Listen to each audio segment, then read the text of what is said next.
It changes on the fly. Like I can see you doing it like in real time. That's great.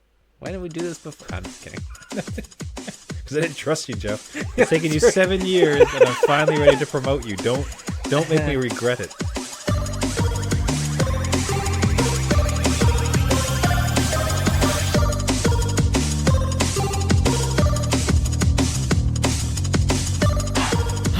Adult beverages are poured. The kids are asleep. Welcome to New Dad Gaming. It's a show about fatherhood, gaming, and new fathers figuring out their gaming lives.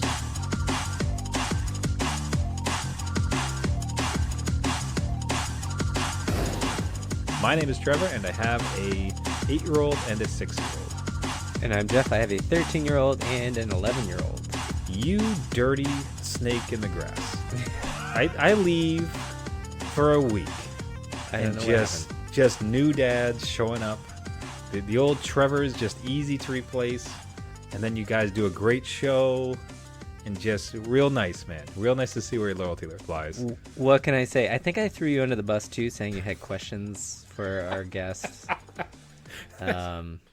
You're not here, so you're gonna get all the flack. That is quite all right. Hey, big shout out, of course. Obviously, just fooling. So happy and so honored to have had our good friend Bill from A Gamer Looks at 40. Do definitely check out that podcast. It is a impressive amount of editing and care that goes into that show. Jeff and I are always super honored to be on the show when we get to make an appearance. So do check him out. Thanks so much, Bill, for coming in. And it's kind of a new tool in our tool chest as far as podcasters go. We are going to be looking for some guest hosts from time to time, should Jeff and I have fatherly duties, summers, or perhaps too many summer drinks that particular day. Yeah. It's like, listen, the Corona's hit right, Jeff. I can't record tonight. I'm sorry. It still might be the best show ever if we decide to go. That is true. But we will get into you guys touched on this topic a bit, not too much, and I'm glad that's the case because I'm excited to talk about this. This is the official release of emulators on iOS. So Android, a mecca of emulation for the longest of time, it's a bit more of a free, open type of system, but iOS officially allowed an application on their iPhone that you can now download and play games from. So we're talking, at least what I was able to get working, I saw NES, SNES, Genesis, of course, some of those lower ones. I did get a DS game working. Okay. Could not get a 3DS working. That might be just the operator. And I believe you were doing some N64, right? Oh yes, I was in my Star Wars Shadow of the Empire Battle of Hoth. The first thing you get. I did. Absolutely. Wow. So we have a conversation saying that's the greatest opening level of all time. And Jeff had to try it form. out. Exactly. I mean, if it's going to work, it has to work on this level.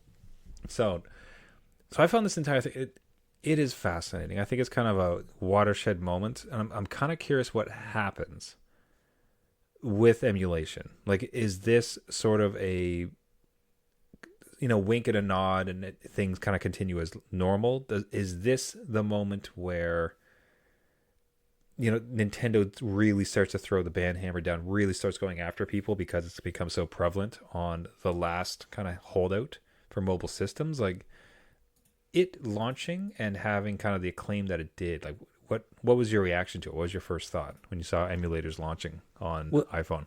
I couldn't believe that it wasn't shut down immediately, to be honest with you. It was just one of those things like, it can't be true. This has got to be some sort of malware or, fake emulator, or maybe it doesn't even work that well.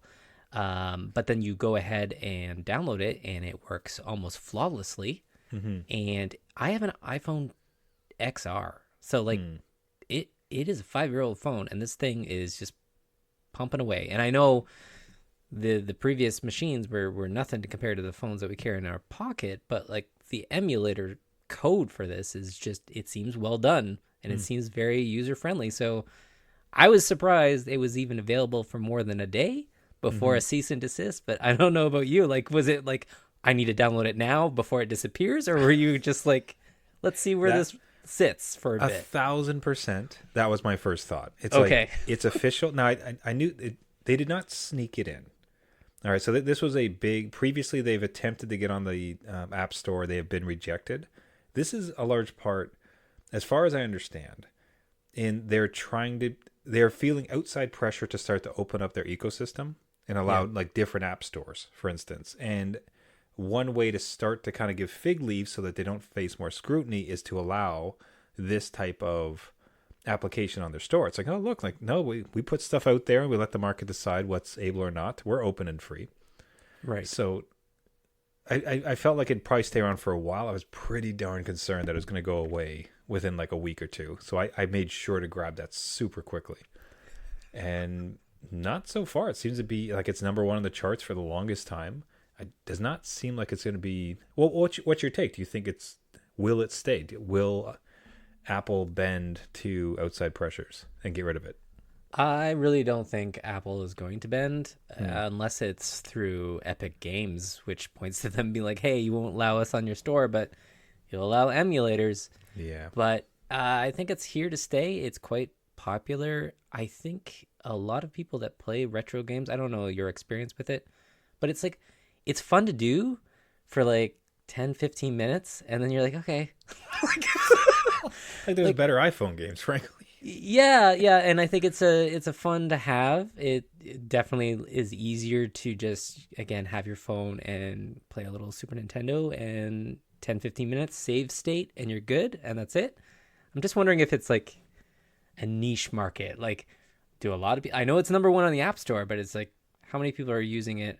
How many people are actually in there loading up tons of games? I don't know. I'm not sure. I have a few that I've had that I own, again, disclaimer, if you own it.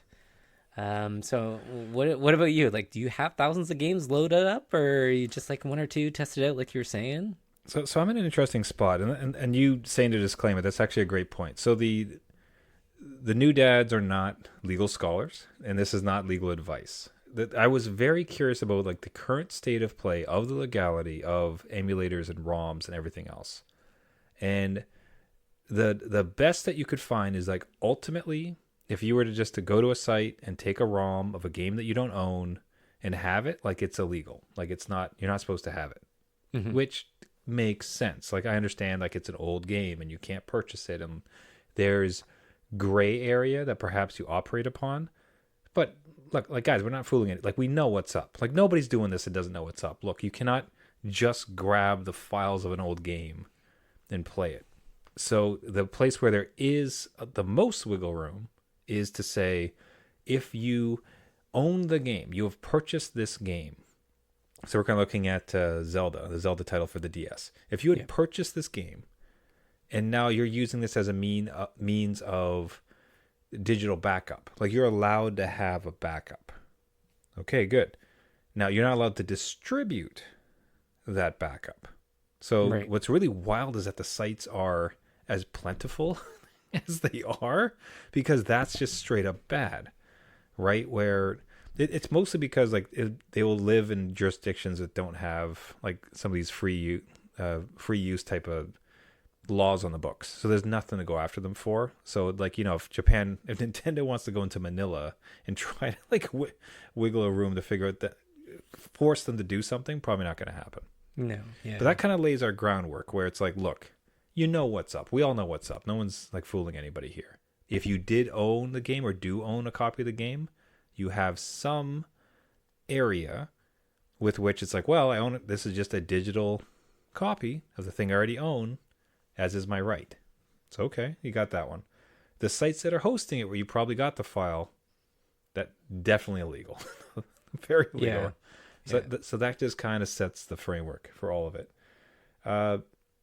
So now before I go on that rant, I just have to be good. And be clear, any game Jeff and I talk about are games that we own. So that's for the purpose of the podcast. Yeah. Now, was your question before I got on my little tangent there? I just wanted to get that in before we continue the conversation. Was it like what I've been playing or what I've been trying? Yeah, like did you load up everything under the sun that you have, or did you just say, hey, here's a game or two, I'll just see how it works, and then forget the next day? I don't know. That was not many. I think I tried 4 or 5. For me, is more of a curious factor. I do have the dedicated physical hardware, that has a bunch of that has the emulators on it. So you remember like Oh, the right, RetroPie yes. or like whatever that device is, Yep. which is excellent, like a fantastic device. So I wasn't as bullish on like let me get everything. Super curious to try it. It was fantastic, and here's a couple use cases specific where I could see it work. I was on the plane. I was flying somewhat recently. Part of the reason why I was missing, and we had a conversation about Final Fantasy recently, and I was able to download like Final Fantasy 6, like, and it had it on the phone. That slow moving, like tip tip tap type of game on your phone, fantastic, awesome. I was able to show it to my kids, and again, it's just another gateway for them into a bunch of old games that I own and have played. Yep. Like super fascinating. I tried to get something. I think it's Sunset Riders. Is that the name of it? It's a fairly popular one. It's like a cowboy shooter. Oh, is that it? I think that's what it's called. Wow, you went. Okay, you're Yeah. reaching I back. so I want to try that. Unplayable. Okay. In so much, it's Twitch, right? Like it's a very twitchy game. The touch screen controls do not work. Awful. Just like absolutely terrible, right? However, I own a Backbone, and it works flawlessly. Okay. This is where it comes in again. This is where it gets super cool. So then I was playing Sunset Riders. You know what I was playing? Mike Tyson's Punch-Out. Amazing. Mike Tyson, that game holds up. So I never beat it, and I thought, you know what? If I'm going to have any game on this thing, Mike Tyson's Punch-Out would be a damn good time. Now's the time. Yeah. All right. So I'll say this: like I think the biggest use from the phone perspective is slow boil RPGs, because it doesn't require like fast responsiveness. You're never going to be fast enough on this thing. Yeah. If you do have a controller like me, Bob's your uncle. That's great. Pro tip: if you have an iPad, which by the way the devs have said they're going to come out with an iPad specific version of it. Right now, it just scales the app big, which isn't too bad given what you're looking at. It works with your stylus. Oh. So if you're a fool like me, and I have this thing like here, and you have an Apple Pencil, and we're currently looking at Zelda Phantom Hourglass, which as a control mechanism was entirely controlled by the stylus on this lower screen. Wild. That feels fantastic. Now, you don't need it. Like, you can just use your finger. So it's not as though it's custom built for the Apple Pencil. Right. But it's just the fact that how well the pencil works on the iPad, and you're getting that one-to-one DS experience. Very nice. It is very, very nice. Okay. So- That's good to know, because I didn't try any 3DS titles, but having access to a stylus. It's, yeah. Like I said, I'm one of the fools who bought like an Apple Pencil and just proceeded to not really ever use it. Like, I'll do some art on this. And it's like, That was it. Yeah. Never did art. No. So it's like finally it's come home to roost. Like I finally found the reason. But Yeah. I'm excited it happened. I think it shows up with a bang, leaves with a whimper. Because I think you're right. Your general take on it is that it probably goes away. Is that not so much because it's gonna? Sorry, let me stop asking. What is your take, Jeff, on what happens to this now that it came out and made a splash? I think again, it opens the floodgates for more to be out there. So I know this one has been in development for a while and been available for a while. So it works well. So maybe it's more about the customers choosing the wrong one, getting a bad experience, and then walking away from it. But I do think everybody downloaded it day one because it was fresh, new, shiny. And I think it'll just slowly, again, sit in a corner. It'll always be there. I don't think Apple will get rid of it. I don't even think gaming companies will go after it. It'll just be there as a little thing. And I don't know if it'll live on my phone forever. But it is nice, again, as a gaming dad, to have the save states and the 3 times speed, I think it goes up to, and stuff like that, where it's just, if I want a little game of nostalgia and get back my childhood youth, I can do that. Yeah. I'm telling you, man, like my thought every time I beat somebody at Mike Tyson's Punch-Out, like save state. So instead of like, there's going to be just a slow, steady march towards finally beating this game. One final wipe. So It's perfect.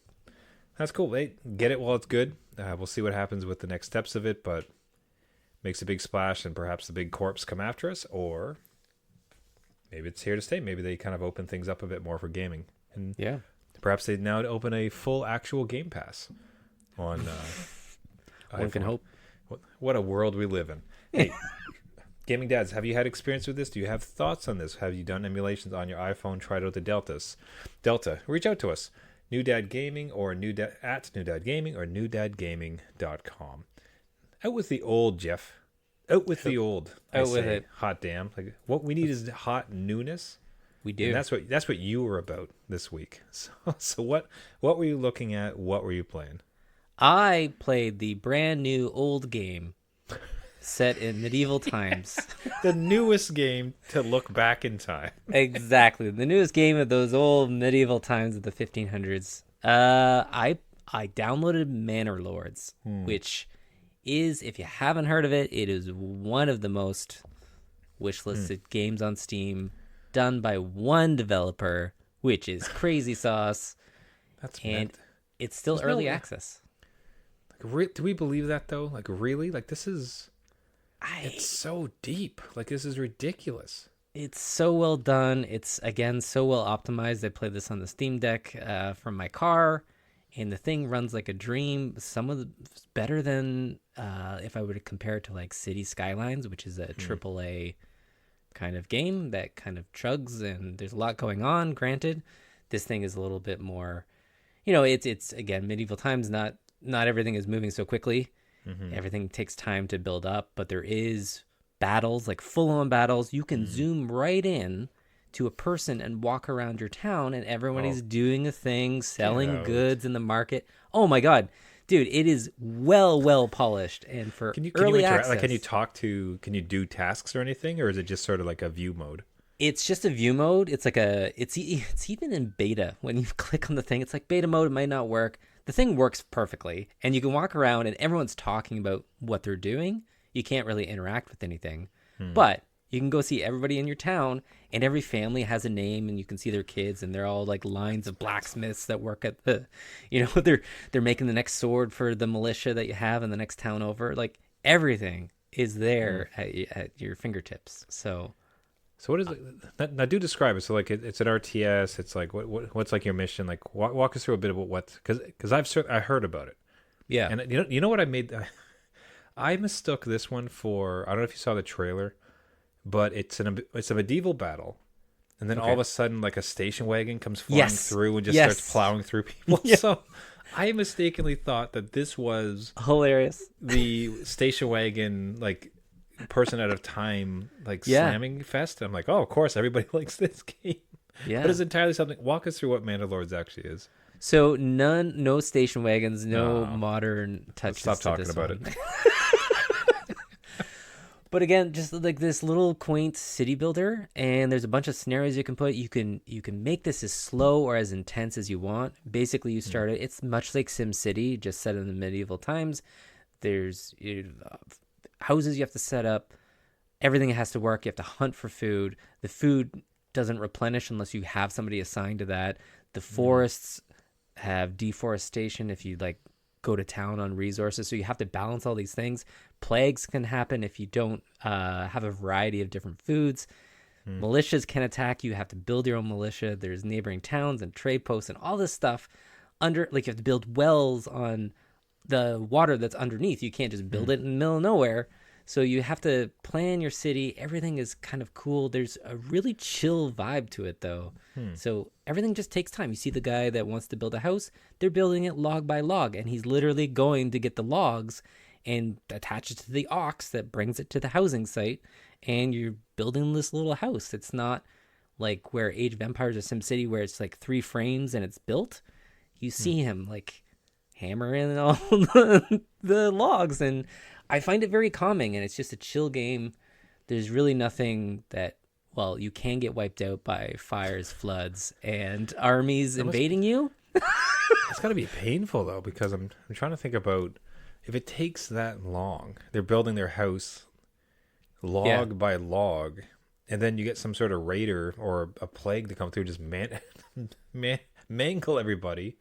Like, dude, this took forever. This took me like 20 years to build this up. What are we doing? Yeah, it could definitely Yeah, it can wipe you out that way. And you can fast forward time if you're not wanting to look at everything. But honestly, it's just one of those so well done, well detailed, well thought out. Again, had a vision, stuck with it, and this person, whether or not they had help, I don't know. It seems like lies to me.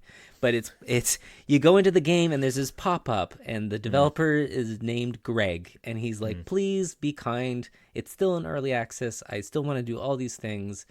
There's no roadmap. It's just me. Thanks, Greg. I'm like, no problem, Greg. I will go into this game with an open mind. You got it, Greg. Yeah. I'm your biggest fan, Greg. Thanks so much. Yeah. But again, I would recommend it to anybody. It's in a great state. Yes, it is early access, so you may not get like super deep, full experience, but it is already deep. It's got a lot of stuff to play with, and it's just fun to play and try to survive a winter when all your food runs out. Yeah. But those are the games I play, Trevor. What can punish me down the road and destroy all my work? Why not? It was a simpler time. The questions though, when you had to drink beer because water was too poisonous, when rats could could just wipe out an entire livestock. A simpler, nicer time. And not a single station wagon. That's so disappointing. No, that should be in there though for some fun. Yeah, it continues to be the biggest type of story this year. I don't know if it's just 2023 and 2024, but it's like the really underwhelming AAA and the unbelievable indie scene. Pal World, Manor Lords, like Suicide Squad comes out with a thud, like no one cares. Like Helldivers 2 what is happening? What's that? Helldivers 2, right? Like just my Lord, right. Just thrown out there, and it's like number one on all the charts still. It's just people, I think, just want to have fun, and I think we talked about that, where a lot of the fun is monetized and under all this stuff, and you're like, no, I just want to play some games. And speaking of games, speaking of just having some fun, kind of this game is almost medieval, at least like the original one. You decided to put together some Nintendo tokens and dip back into a terrible title of Tactics Ogre.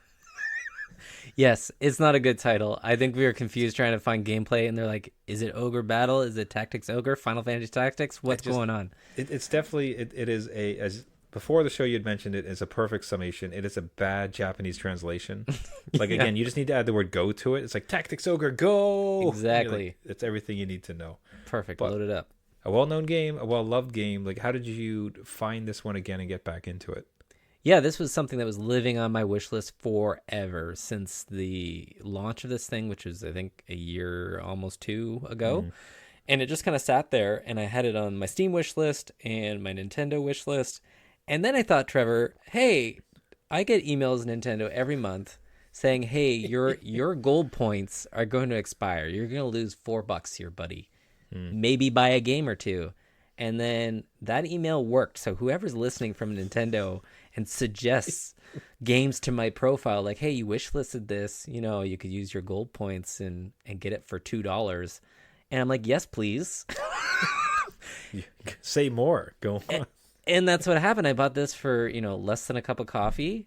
Used all my gold points because it was on sale. It was, again, something I was looking forward to. I'm a big Final Fantasy Tactics fan. And I swore that, like, when I finished Final Fantasy VII Rebirth, when I went through that, I wouldn't touch a long game of hundreds of hours. This is not that game. This is a game of hundreds of hours. So I don't know what I'm doing. This isn't 100. This is 200. It's a big difference. It is what it is. I'm going to be living in here for a while and my other medieval town. So I'm all set for the rest of the year. I don't think I have anything else that I need to get into. But again, I will recommend Tactics Ogre Reborn. It's the redone version of an older game, but they have a lot of quality of life things. You can save whenever you want. Oh my God, it's just all the dad stuff that we need, where you can pause, do whatever, go attend your needs, and then get back into turn-based battles. So no pressure. Again, I like no pressure, but like hundreds of hours of gameplay, but like no pressure. Yeah. Has there been, so what is the take from your kids? Do they see you playing this and it piques their interest? Do you think they'd be into it, or is it too much of an old school slow burn to entice them? So this one specifically, they are so bored with it. They looked at it once and they're like, "Why are you playing a book? Why you just Because there's so much talking." don't you already have a Kindle? Like, what are you doing with this? Yes, both of them hate the talking. They hate story elements. Again, I think I've mentioned that before, where this one's fully voiced, and I do like its political intrigue. There's like a Game of Thrones kind of, who's against who, and they're backstabbing this person in this political position. And of course, my 11-year-old is just rolling their eyes like, I want the Switch to play my Pokemon. Get off this. And my 13-year-old doesn't care. They're off in their own little world. They no interest at all. So that's a resounding no to even diving into this. Which I was in this at 12 with Final Fantasy Tactics. Like, this was my jam. Yeah. So I don't know. I lost them.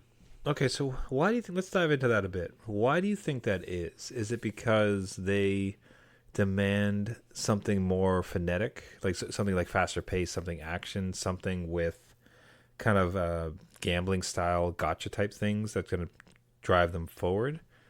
Or is it just like the games today are better, like they're just objectively better, like the menus, the systems, like it's more obvious, like you know exactly what to do, pick up and play, have fun, difficulty settings. What is it about these old ones that you were 12, you love this game? They are between those ages, and they hate this game. I know. So why the disconnect if you could try to distill it? I just failed as a gaming dad. Yes. No. I suck, Trevor. Is that what you wanted me to say? Because I'm a bad dad. Sure. Just give it have it live recording. Sure. We won't edit that out. Yeah. No, I think it's a little bit of what you said, where the games today are just built better, less bloat to them. They're a little faster moving. Again, Modern World's a little faster moving, but I think today's games are also very much connected.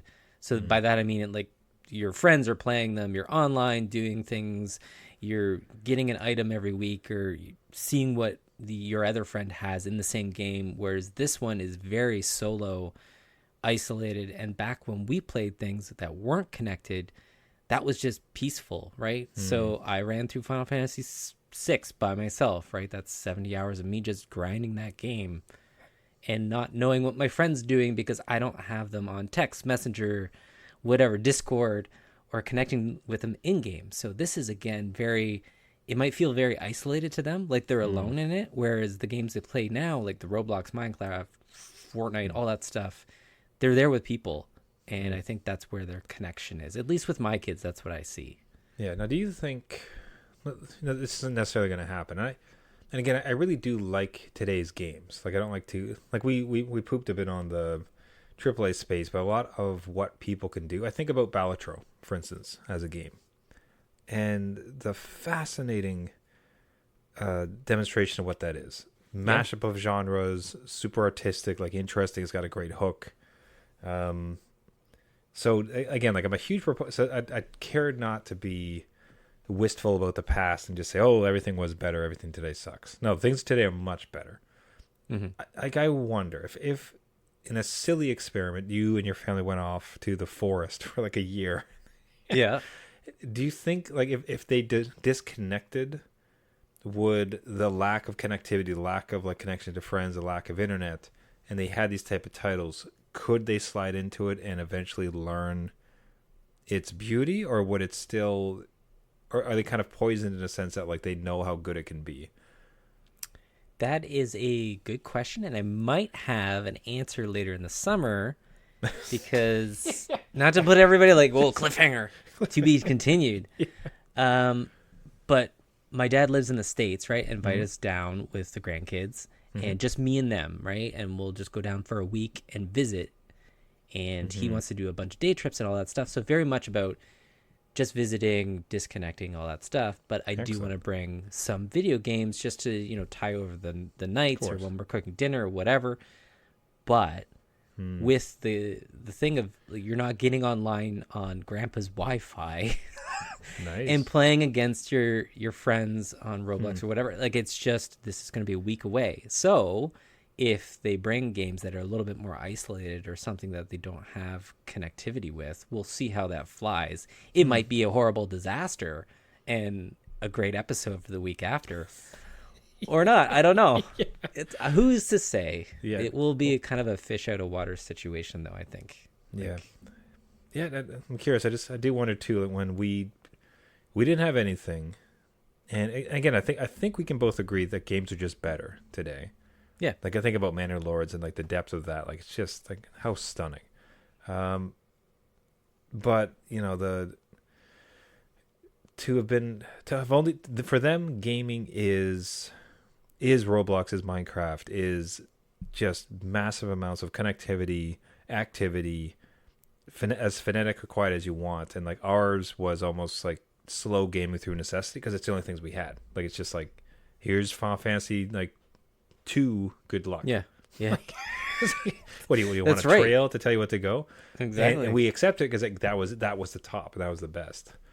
So also suffice to say, like, that's a lot of words to basically say I don't have an answer, because it is a fascinating question when you pose it like that. In giving away connectivity, access to friends, everything else, like, could they eventually learn the benefits of a slow boil game like Tactics Ogre Go, or have they for them like cemented in their mind that no, gaming is social, fast, interesting, connected, bigger.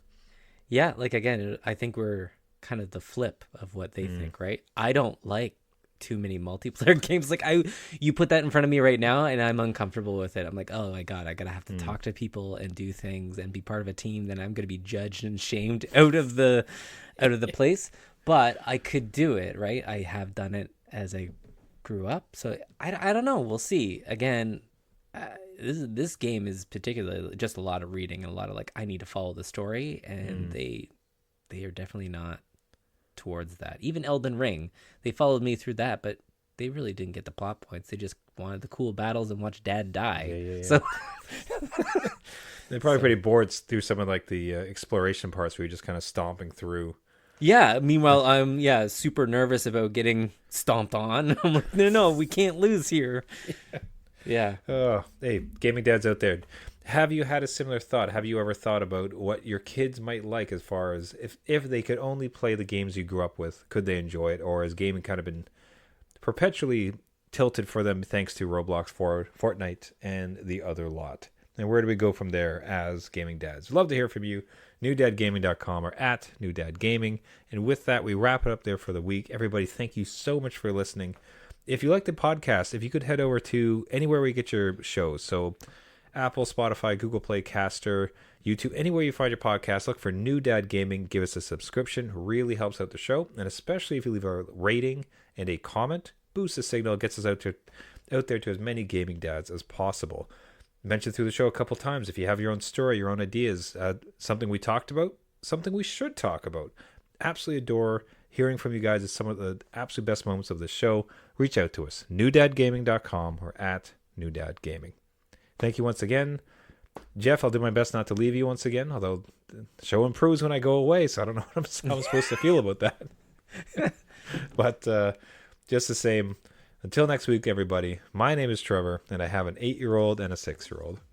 And I'm Jeff. I have a 13-year-old, an 11-year-old, and a manor to take care of. There we go. Yes. And a little plague, but just a minor one. Just a touch, a sprinkle. Just keep them on their toes. Winter will take care of it. That's right. Everybody, just remember, just because you became a dad does not mean it's game over.